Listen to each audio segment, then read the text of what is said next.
Quand vous pensez qu'en Libye, tout est parti du voyage d'un certain Bernard-Henri Lévy. Oui. Oui. Monsieur, vous qui fûtes ministre des Affaires étrangères, Oui. que pensez-vous de votre successeur?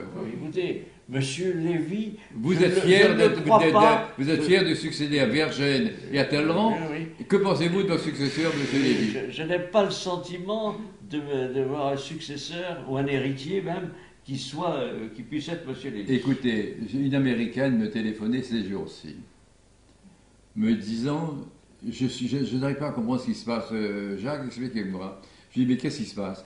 Elle me dit, dans une télévision américaine, Monsieur Lévy a déclaré, le temps est passé où les chefs d'État occidentaux devaient faire des pipes aux dictateurs arabes.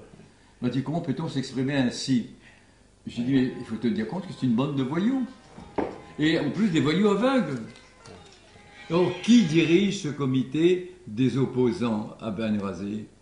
C'est le ministre de la Justice qui présidait à la torture des infirmières bulgares. Bon, enfin. Comme dans le cas de l'Irak, si vous vous souvenez bien, tous les prétextes ont été trouvés et seront apparemment légitimés pour justifier le vote des résolutions. Souvenez-vous de ce grand débat qui a eu lieu aux Nations Unies, où le délégué américain, le ministre des Affaires étrangères américain, le plus grand pays de la Terre, est arrivé avec des petites fioles sur le bureau qui était le sien, et il a dit, messieurs, tout est là, tous les produits chimiques dont dispose le dictateur de l'Irak, Saddam Hussein, sont là, et c'est pour ça qu'il faut y aller.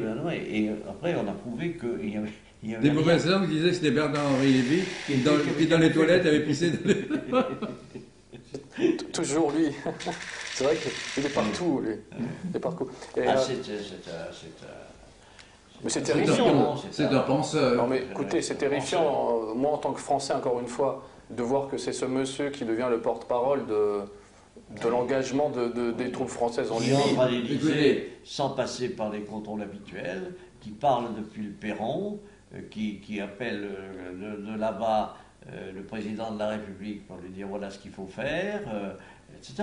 Donc on est vraiment dans un État qui n'est plus l'État souverain que l'on connaissait. Vous imaginez le général de Gaulle, je ne veux pas parler des autres, mais le général de Gaulle dans cette situation, avec va en guerre, qui là-bas l'appelle en Indochine ou ailleurs, en général il faut venir.